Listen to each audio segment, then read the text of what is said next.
दोस्तों आज मैं एक्सप्लेन करने वाला हूँ 2024 की एक बेहतरीन मर्डर मिस्ट्री से भरी बंगाली मूवी को जिसका नाम कालरात्रि है। दोस्तों आप लोग जानते ही हैं कि बंगाली मूवी सीरीज कितनी ज्यादा पसंद की जाती हैं, साथ ही इनकी कहानी काफी ज्यादा बढ़िया और इंगेजिंग होती है और मैं उम्मीद करता हूँ कि आज की कहानी आप लोगों को काफी पसंद आने वाली है। तो इसी बात के लिए हमारे चैनल को सब्सक्राइब कीजिएगा और वीडियो पसंद आए तो लाइक भी कीजिएगा। तो शुरू करते हैं आज का शानदार एक्सप्लेनेशन। कहानी की शुरुआत में हमें देवी नाम की एक लड़की को दिखाया जाता है, जहाँ पर देवी की शादी रुद्रा नाम के एक लड़के से तय हो चुकी थी। साथ ही उसकी शादी के फंक्शन वगैरह भी शुरू हो चुके थे, मगर देवी काफी ज्यादा परेशान थी क्योंकि उसे कोई न कोई बात खाई जा रही थी। यहाँ पर हमें मालूम चलता है कि देवी ने अपने माता पिता को बात करते हुए सुना था। वो कह रहे थे कि देवी को पता नहीं चलना चाहिए कि रुद्रा की पहली पत्नी रितिका मर चुकी थी और इसी की वजह से देवी आज काफी परेशान थी क्योंकि उसे पता नहीं था कि रितिका की मौत कैसे हुई थी। अब देवी जब नहाने के लिए जाती है तो वहाँ पर उसकी फ्रेंड माया आती है। यहाँ पर माया देवी से कहती है कि कहीं उसे चिराग की याद तो नहीं आ रही। यहाँ पर हमें मालूम चलता है कि देवी चिराग नाम के एक लड़के से प्यार करती है, लेकिन कुछ समय पहले जब चिराग के पेरेंट्स देवी के घर वालों से मिलने आए थे तभी चिराग की डेथ हो गई थी, जिसके बाद देवी के घर वालों ने देवी की शादी रुद्रा के साथ फिक्स कर दी थी। यहाँ पर माया देवी से कहती है कि देवी का भी पहला प्यार मर चुका है, साथ ही रुद्रा की पत्नी रितिका भी मर चुकी है, इसलिए माया देवी से कहती है कि वह होशियार रहे क्योंकि माया को लगता है कि जल्दी रुद्रा की भी मौत होने वाली है। अब यह सुनने के बाद देवी काफी ज्यादा टेंशन में आ जाती है, जिसके बाद देवी की शादी होती है और वह अपने ससुराल आने लगती है, लेकिन रास्ते में ही रुद्रा शराब पीने लगता है। इसलिए उसका भाई अजित उसे डांट रहा था कि वह ऐसा ना करे, लेकिन रुद्रा अजीत पर गुस्सा होता है और उसे काफी बातें सुनाता है। जिसके बाद वो लोग घर आते हैं जहाँ पर अजीत की पत्नी उनका स्वागत करती है, लेकिन रुद्रा सबके सामने अजीत की पत्नी के साथ फ्लर्ट करने लगता है और यहाँ पर हमें मालूम चलता है कि उन दोनों को अफेयर चल रहा था, जिसके बारे में अजीत को भी पता नहीं था, लेकिन वह कुछ भी नहीं कहता। अब यहाँ पर रुद्रा की फैमिली की बात करें तो उसकी फैमिली में उसके माता पिता, एक भाई अजीत और दूसरा भाई है वरुण। दोनों की शादी हो चुकी है और अजीत की पत्नी का नाम है राय, तो वही वरुण की पत्नी का नाम है कीर्ति। साथ ही रुद्रा की बहन भी अपने पति को लेकर हमेशा अपने मायके में ही रहती है और शादी के पहले ही दिन ही देवी समझ गई थी कि रुद्रा का उसकी भाभी के साथ अफेयर है, लेकिन वह किसी से कुछ भी नहीं कह सकती थी। साथ ही जैसी देवी रुद्रा के घर में आती है उसे अजीब से विजन्स दिखाई देने लगते हैं, जैसे कि वो यहाँ पर पहले भी आई हो और उसके साथ यहाँ पर कुछ हुआ था, लेकिन देवी को ठीक से कुछ भी याद नहीं आ रहा था। और जब देवी अपने रूम में जाकर आराम कर रही थी तो वहाँ पर रुद्रा की कजिन आती है जिसका नाम था स्नेहा। स्नेहा देवी के साथ बातें करने लगती है, तब देवी उससे पूछती है कि रितिका की मौत कैसे हुई थी, जो सुनने के बाद स्नेहा काफी शॉक थी और वो उसे ज्यादा कुछ नहीं बताती। वो बस इतना कहती है कि रितिका की मौत एक्सीडेंटली हुई थी। रितिका बाथरूम में फिसल गई थी, जिसकी वजह से उसके सर पर चोट आई और उसी वजह से उसकी मौत हुई। और यह सुनने के बाद फिर से देवी यही सोचने लगती है कि आखिर सच क्या है। तो वहाँ पर माया आती है और देवी से कहती है कि काल रात्रि के दिन उसके पति की मौत होगी। अब आज ही काल रात्रि थी, इसलिए देवी काफी ज्यादा परेशान थी क्योंकि उसे डर था कि अगर सच में रुद्रा की मौत हो गई तो पता नहीं क्या होगा। तो वही हम रुद्रा को देखते हैं जो अपनी भाभी राय के साथ रोमांस कर रहा था। तो वहाँ पर रुद्रा की माँ आती है और राय को डांटने लगती है कि उसे ऐसा नहीं करना चाहिए, जिसके बाद राय उसे यह बातें सुनाती है कि वो अपने बेटे को समझाए, उसे आकर कुछ भी सिखाने की कोशिश न करे। यहाँ पर हमें मालूम चलता है कि उस पूरे घर में राय की चलती थी, क्योंकि राय का अफेयर बस रुद्रा के साथ नहीं बल्कि रुद्रा के भाई वरुण के साथ भी था। साथ ही राय का रिलेशन अपने ससुर के साथ भी काफी क्लोज था, जिसकी वजह से उसकी सास हमेशा उसके ऊपर चिढ़ा करती थी। और देवी रात को सो नहीं पा रही थी क्योंकि उसे यही डर था कि कहीं रुद्रा की मौत न हो जाए। दरअसल आज काल रात्रि थी, इसलिए वह दोनों साथ में नहीं सो सकते थे। तभी नौकरानी की चिल्लाने की आवाज आती है क्योंकि उसने रुद्रा की बॉडी देखी थी। रुद्रा को किसी ने हेयर पिन यूज करके मार दिया था। जब घर वाले यह सब देखते हैं तो सभी लोग काफी ज्यादा शॉक थे। जिसके बाद वहाँ पर पुलिस आती है और इस केस को इन्वेस्टिगेट करने वाले थे इंस्पेक्टर सत्या। जिसके बाद सत्या सभी घर वालों से पूछताछ करते हैं और उन्हें नौकरानी से पता चलता है कि रुद्रा की मौत से पहले राय रुद्रा के रूम में गई थी और जिस पिन से रुद्रा की मौत हुई थी वह राय का ही था। साथ ही वह मेड सत्या को बताती है कि राय और रुद्रा का अफेयर चल रहा था। और यह सब सुनने के बाद सत्या समझ जाता है कि यह फैमिली काफी कॉम्प्लिकेटेड है और रुद्रा का मर्डर किसी ने भी किया हो सकता है, इसलिए वह घर वालों को वार्न करता है कि कोई भी घर से बाहर नहीं जाएगा। यहाँ पर हमें मालूम चलता है कि रुद्रा की फैमिली बहुत ही ज्यादा अमीर है। उसके पिता एक बहुत बड़े नर्सिंग होम के ओनर हैं, तो वहीं अजीत एक सर्जन है जो कि अपने पिता के हॉस्पिटल में काम करता है। और रही बात रुद्रा की, तो रुद्रा बाकी बिजनेस संभाला करता था और उनका छोटा बेटा वरुण हमेशा अपनी अय्याशी में डूबा रहता था। और रुद्रा के पिता नहीं चाहते थे कि रुद्रा के मर्डर के बारे में सबको पता चले, क्योंकि ऐसा अगर होता है तो उनके खानदान की बदनामी होगी। इसलिए वह सत्या से कहते हैं कि वह इस केस को यही बंद कर दे, लेकिन सत्या उनकी बात नहीं सुनता और अपनी पूछताछ जारी रखता है। जिसके बाद सत्या देवी से बात करता है तो देवी उसे कुछ भी नहीं बताती। देवी कहती है कि वह कल ही तो इस घर में आई थी, उसे यहाँ के बारे में कुछ भी नहीं पता, इसलिए वह कुछ भी बता नहीं सकती। साथ ही सत्या को पता चलता है कि आज देवी का रिसेप्शन था, इसलिए उसके माता पिता भी कुछ टाइम बाद ही यहाँ पर आने वाले थे। और सत्या देवी से कहता है कि अगर उसे कुछ ही पता चले तो उसे कॉल करे, या बोलकर सत्या वहाँ से जाने लगता लगता है तो वही हम देवी को देखते हैं जो बालकनी से एक लेक को देख रही थी। तभी वो देखती है कि लेक में चिराग था और वो उसे अपने पास बुला रहा था। यह देखकर देवी उस लेक में चली जाती है और वहाँ पर डूबने लगती है, लेकिन सत्य उसे देख लेता है और उसे बचा लेता है। लेकिन देवी सब घर वालों के सामने झूठ बोलती है कि उसका लेक में पैर फिसल गया था जिसकी वजह से वह डूब रही थी। अब यह सुनने के बाद सत्य काफी हैरान था क्योंकि देवी वहाँ पर चिल्ला रही थी कि वह अकेली जीना नहीं चाहती, या तो वो उसे बचा ले नहीं तो उसे ही मरने दे। यानी कि देवी वहाँ पर खुद को खत्म करने के लिए गई थी, लेकिन देवी ने सबके सामने झूठ बोला था। इसलिए सत्य अपनी कलीग से कहता है कि वह देवी के पास्ट के बारे में पता करे, जिसके बाद वहाँ पर देवी के माता पिता आते हैं और उन्हें जैसे ही पता चलता है कि रुद्रा की मौत हुई है तो वह काफी हैरान थे। देवी को लग रहा था कि उसके माता पिता उसे अपने साथ लेकर जाएंगे, लेकिन देवी को पता चलता है कि उसके माता पिता तीरथ पर निकल गए। जो सुनने के बाद देवी काफी हैरान थी क्योंकि उसके माता पिता उसे अकेला छोड़कर चले गए थे। जबकि देवी के साथ इतना बुरा हुआ था तो वहीं देवी के पास उसकी सास आती है जो देवी पर बहुत ही ज्यादा गुस्सा थी कि वह वापस यहाँ पर क्यों आई है। उसकी वजह से उनका बेटा मर गया। जो सुनने के बाद देवी काफी हैरान थी क्योंकि वो तो यहाँ पर पहली बार आई थी, तो फिर उसकी सास ने ऐसा क्यों कहा कि वो यहाँ पर वापस क्यों आई है। अब देवी यह सारी बातें माया को बताती है, जिस पर माया का कहना था कि वो चिंता न करे, देवी के ऊपर जब भी कोई प्रॉब्लम्स आएंगी तो माया खुद ही उसे सॉल्व करेगी। जिसके बाद देवी सत्या को बुलाती है और उससे कहती है कि वो चिराग की मौत के बारे में पता करे। देवी कहती है कि ऐसा कहा जाता है कि चिराग की मौत डूबने की वजह से हुई, लेकिन देवी को पूरा यकीन है कि चिराग डूब कर नहीं मर सकता क्योंकि चिराग एक स्विंग चैंपियन था। और यह सुनने के बाद सत्य चिराग के केस की इंक्वायरी करता है तो उसे यही पता चलता है कि चिराग ने खुद को खत्म किया था। इसलिए वह देवी को समझाता है कि चिराग की मौत डूबने की वजह से हुई थी, लेकिन देवी इस बात पर यकीन करने के लिए तैयार नहीं थी। और यहाँ पर हमें मालूम चलता है कि कुछ समय पहले चिराग और देवी एक दूसरे से प्यार करते थे, लेकिन तभी देवी काफी डरी हुई थी कि वो अपने घर वालों को कैसे चिराग के बारे में बताएगी। लेकिन उसने हिम्मत करके एक दिन घर वालों को बता दिया और उसके घर वाले भी चिराग को मिलने के लिए राजी हो गए। और इसी खुशी में चिराग और देवी मंदिर गए थे जहाँ पर वह दोनों अपने फ्यूचर के बारे में डिस्कस कर रहे थे। जहाँ पर देवी कहती है कि उसे तो अपनी पास्ट लाइफ याद ही नहीं है। यहाँ पर हमें पता चलता है कि देवी का 6 साल पहले एक एक्सीडेंट हुआ था जिसमें देवी की याददाश्त चली गई थी, इसलिए उसे 6 साल के पहले का कुछ भी याद नहीं था। जो सुनने के बाद चिराग उससे कहता है कि उसे अपने बचपन की फोटोज यह सब देख कर याद करने की कोशिश करनी चाहिए। जिस पर देवी कहती है कि उसके पेरेंट्स के पास उसकी बचपन की कोई भी चीज नहीं है। साथ ही वह जब भी अपने बचपन के बारे में अपने पेरेंट्स से बात करती है तो वो लोग इसके बारे में ज्यादा बात नहीं करते। इसलिए देवी भी काफी कंफ्यूज थी कि आखिर उसकी पास्ट लाइफ कैसी थी। जिस पर चिराग कहता है कि वो अपने पेरेंट्स पर फोकस करे, लेकिन देवी काफी टेंशन में थी क्योंकि उसके घर वालों ने तो चिराग को एक्सेप्ट कर लिया था, लेकिन माया काफी नाराज थी। देवी चिराग को बताती है कि माया को कन्विंस करना इतना आसान नहीं होगा। जिस पर चिराग उससे कहता है कि वह खुद माया से बात करेगा, लेकिन देवी कहती है कि माया बस उसके साथ ही बात करती है। यहाँ पर देवी चिराग को बताती है कि कुछ साल पहले माया के साथ एक बहुत बुरा हादसा हुआ था। दरअसल माया के घर वाले गाँव जाने के लिए घर से निकले, तभी माया के घर में उसका ट्यूशन टीचर आ गया। वह माया से बात करने लगा और जैसे उसे पता चला कि माया के घर पर कोई नहीं है वो उसे अंदर लेकर गया। वह उस दिन माया के साथ जबरदस्ती करने वाला था कि तभी वहाँ पर माया के माता पिता आ गए और उन्होंने माया को बचा लिया, जिसके बाद उसके टीचर ने खुद की जान ले ली। देवी कहती है कि माया के साथ जो हादसा हुआ है उसकी वजह से वह किसी भी मर्द पर यकीन नहीं करती, तो चिराग उससे कहता है कि वह माया को थोड़ा टाइम दे, कुछ समय बाद वह नॉर्मल हो जाएगी। जिसके बाद चिराग देवी के घर वालों से मिलने आने वाला था, लेकिन उसकी डेथ हो गई। जिसके बाद देवी के घर वालों के पास रुद्रा के पिता आए और उन्होंने रुद्रा और देवी की शादी फिक्स कर दी। जब देवी के पेरेंट्स और रुद्रा के पिता बात कर रहे थे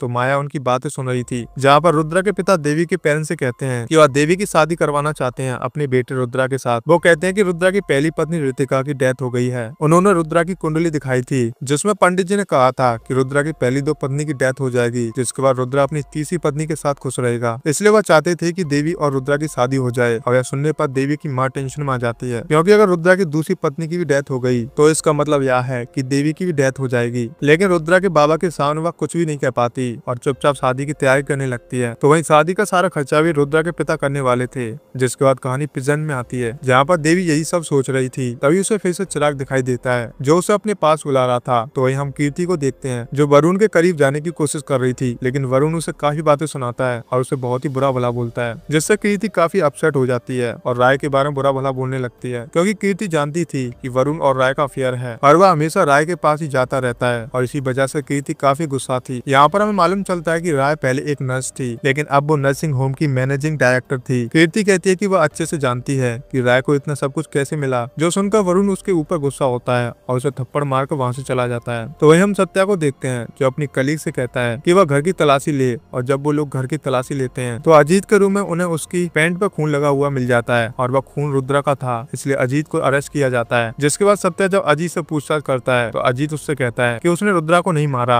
अजीत सत्या को बताता है कि उसके फैमिली मेंबर्स जंगली जानवरों से कम नहीं हैं, कोई भी किसी को भी कभी भी मार सकता है। वैसे ही वह कहता है कि यह उनके खानदान में पहला मर्डर नहीं है। जो सुनने के बाद सत्या काफी हैरान था। तो अजीत उसे बताता है कि सबसे पहले रितिका का मर्डर हुआ था और यहाँ पर हमें पता चलता है कि रितिका को पता चल गया था कि रुद्रा का अपनी भाभी राय के साथ अफेयर है, इसलिए रितिका घर छोड़कर जा रही थी। जाते वक्त वह सभी को बातें सुनाने लगती है क्योंकि कोई भी रुद्रा को कुछ भी नहीं कहता था। तभी वहाँ पर रितिका की सास आई और रितिका को रोकने की कोशिश की, लेकिन रितिका भी अपनी सास को समझाती है कि वह तो कम से कम उसका साथ दे, क्योंकि राय का अफेयर रुद्रा के साथ ही नहीं बल्कि रुद्रा के पिता के साथ भी चल रहा था। लेकिन कोई भी कुछ भी नहीं बोलता, जिससे रितिका गुस्सा हो जाती है और वो बातें सुनाने लगती है। जो सुनकर रुद्रा गुस्सा हो गया और उसने रितिका के सर को कांच पर मारा, जिसकी वजह से रितिका की डेथ हो गई। लेकिन तभी वहाँ पर रुद्रा के पिता आए और उन्होंने सबसे कहा कि उन्हें रितिका की मौत को ऐसे दिखाना है जैसे कि एक एक्सीडेंट हो, जिसकी वजह से तब पुलिस केस नहीं बना था। अब यह सब सुनने पर सत्या अजीत से कहता है कि वह कल कोर्ट में यह सारा सच बता दे। जिसके बाद सत्या जब रात को घर जा रहा था तभी उसे देवी दिखाई देती है और वह उसे फॉलो करने लगता है, क्योंकि वह पता करना चाहता था कि इतनी रात को देवी कहाँ पर जा रही थी। जिसके बाद वो उसे फॉलो करता रहता है तो वह देखता है कि देवी एक रेड लाइट एरिया में जा चुकी है, जहाँ पर वह उसका पीछा कर रहा था। तो वहीं देवी भी लोगों से पूछते हुए आगे जा रही थी, लेकिन वह काफी ज्यादा डरी हुई थी। और कुछ समय बाद ही सत्या देवी का पीछा करते हुए उसे पकड़ लेता है कि तभी वह देखता है कि वहाँ के एक घर में वरुण का मर्डर हो गया था। दरअसल वरुण उस औरत का रेगुलर कस्टमर था और वो आज ही वहाँ पर आया था। लेकिन तभी वहाँ पर एक बुरखे वाली औरत आई जिसने वरुण को मार दिया। लेकिन वहाँ की लेडी बताती है कि उसने उस औरत को देखा था। उस औरत ने बुरका पहना था, लेकिन अंदर उसका ब्लू कलर का टॉप था और नीचे उसने शूज पहने थे। साथ ही उस औरत के बाल भी काफी लंबे थे। तब सत्या देखता है कि जैसा उसने कहा था बिल्कुल वैसे ही देवी ने ब्लू कुर्ता पहना था। देवी के बाल भी काफी लंबे थे और उसने भी शूज पहने थे। वो लेडी जब देवी को देखती है तो वह कहती है कि उस औरत ने ऐसा ही ड्रेस पहना था। अब यह देखने पर सत्या सोच में पड़ जाता है कि कहीं देवी ने ही तो यह मर्डर नहीं किया। लेकिन देवी की हालत देखकर वो अपने कलीग से कहता है कि वो देवी को घर लेकर जाए और उनके घर वालों को बता दे कि वरुण का मर्डर हो चुका है। जिसके बाद सत्या की कलीग देवी को घर लेकर जाती है और वरुण के पिता को बताती है कि वरुण का मर्डर हो चुका है। जो सुनने के बाद वो काफी हैरान थे, क्योंकि पहले ही उनके बड़े बेटे का मर्डर हो चुका था और अभी वरुण का भी मर्डर हो गया। तो वहीं उनका एक और बेटा अभी जेल में था, इसलिए उसके पिता काफी ज्यादा टेंशन में आ जाते हैं और वह सभी घर वालों को अपने पास बुलाते हैं और उनसे कहते हैं कि वह जानना चाहते हैं कि जब वरुण का मर्डर हुआ था तब वह कहाँ पर थे, और अगर उन्होंने कुछ भी झूठ बोला तो किसी के लिए भी अच्छा नहीं होगा। तो वहीं स्नेहा देवी से पूछती है कि वह इतनी रात को उस एरिया में क्यों गई थी। तो देवी बताती है कि उसे एक आदमी कॉल आया था जिसने उससे कहा कि वो वहाँ पर आकर मिले, वो उसे बताएगा कि चिराग की मौत कैसे हुई थी। और यही पता करने के लिए देवी वहाँ पर गई थी। लेकिन वहाँ जाकर जब उसने उस आदमी को कॉल किया तो उसका कॉल नहीं लगा। जो सुनकर स्नेहा उससे कहती है कि वरुण की भी मौत हो चुकी है। जो सुनने के बाद देवी भी काफी हैरान थी, लेकिन वो देवी से कहती है कि वो आराम करे, या बोलकर स्नेहा वहाँ से चली जाती है। और थोड़ी देर बाद वहाँ पर माया आती है जिसने भी वही सेम कपड़े पहने थे जो कुछ समय पहले देवी ने पहने थे। यहाँ पर देवी माया को देखकर काफी हैरान थी और वो उससे पूछती है कि कहीं उसी ने तो वरुण का मर्डर नहीं किया। जिस पर माया कहती है कि हाँ, उसने रुद्रा और वरुण को मारा है। वो देवी से कहती है कि जब भी उसके ऊपर कोई प्रॉब्लम्स आएंगी तो वह उस प्रॉब्लम्स को खत्म कर देगी। लेकिन वह देवी से कहती है कि वह उसके बारे में सत्या को कभी भी कुछ भी न बताए, क्योंकि इससे देवी को प्रॉब्लम हो सकती है। जिसके बाद हम सत्या को देखते हैं जो अजीत को बता देता है कि उसके भाई की डेथ हो गई है। जो सुनने के बाद अजीत बिल्कुल भी शौक नहीं था। जो देखकर सत्या काफी हैरान था, क्योंकि अजीत को बिल्कुल ही बुरा नहीं लगा था। अजीत कहता है कि अब तो वो जेल में था, लेकिन वरुण का मर्डर हो गया। अजीत का कहना था कि जिसने वरुण का मर्डर किया है शायद उसी ने ही रुद्रा का भी मर्डर किया होगा। जिस पर सत्या उससे पूछता है कि उसे किसके ऊपर शक है। जिस पर अजीत कहता है कि उसे राय पर सबसे ज्यादा शक है, क्योंकि राय बहुत ही लालची औरत है और वह अपने सपनों को पूरा करने के लिए किसी भी हद तक जा सकती है। वह बताता है कि जिस तरह से वह लेफ्टी है, राय भी लेफ्टी है। दरअसल जिस तरह से रुद्रा को मारा गया था उसे यह पता चल रहा था कि किलर लेफ्टी होगा। अजीत कहता है कि राय भी लेफ्टी है और उसके पास रुद्रा को मारने का मोटिव है, क्योंकि रुद्रा की मौत के बाद सारा बिजनेस राय को ही मिलने वाला था, क्योंकि राय ने रुद्रा के पिता को भी इम्प्रेस करके रखा था।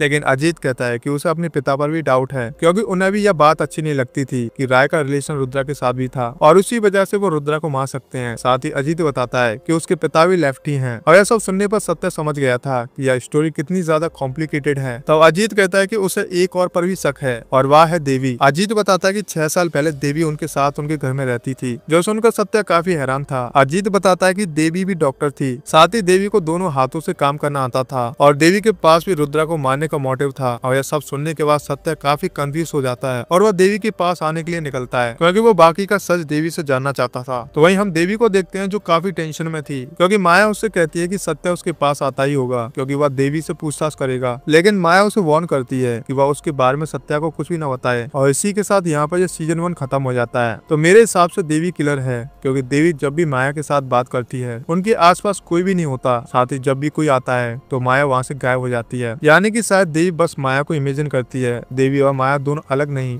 बल्कि एक ही हैं। और जिस तरह से अजीत ने बताया, देवी पहले उनके घर में ही रहा करती थी, यानी कि शायद वह किसी नौकर की बेटी होगी या फिर उनके यहाँ कुछ काम करती होगी और तब उसके साथ किसी ने गलत किया होगा और उसी हादसे में देवी अपनी धसक हो चुकी होगी और अपने खानदान की बदनामी न हो, इसलिए रुद्रा के पिता ने एक बूढ़े कपल के पास देवी को भेज दिया होगा। तभी देवी के माता पिता के पास उसके बचपन की कोई भी फोटोज नहीं थी। लेकिन 6 साल के बाद जब देवी वापस इस घर में आई तो उसे अपनी पास्ट लाइफ के बारे में याद आ गया होगा और वह माया बनकर अपने दुश्मन को मारने लगी। और ऐसा लगता है कि चिराग को मारने के पीछे भी रुद्रा के पिता की हाथ था, क्योंकि जब उन्हें पता चला था कि देवी किसी लड़की को पसंद करती है तो वह दोनों के माता पिता के ऊपर काफी गुस्सा हो गए थे। साथ ही चिराग एक स्विंग चैंपियन था तो वह डूब कर कैसे मर सकता है। यानी कि देवी की याददाश्त शायद चिराग की मौत के बाद वापस आई होगी या तो फिर इस घर में आने के बाद, और शायद इसी वजह से उसने रुद्रा और वरुण को मारा होगा। हालांकि देवी को इसके बारे में कुछ भी याद नहीं होगा, क्योंकि वो जिस तरह से माया को इमेजिन करती है और उससे बातें करती है, इससे यह पता चलता है कि वो मेंटली डिस्टर्ब है और इसलिए उसे ऐसा लगता है कि वो मर्डर माया ने किए थे। तो यार चीजें मैंने अपने हिसाब से बताई हैं दोस्तों, आप लोगों को कैसा लगता है तो कमेंट करके हमें बताइएगा। तो फिर मिलते हैं दोस्तों एक और बेहतरीन सीरीज के साथ, तब तक के लिए आप हमारे चैनल को जरूर सब्सक्राइब कीजिएगा। जय हिंद दोस्तों।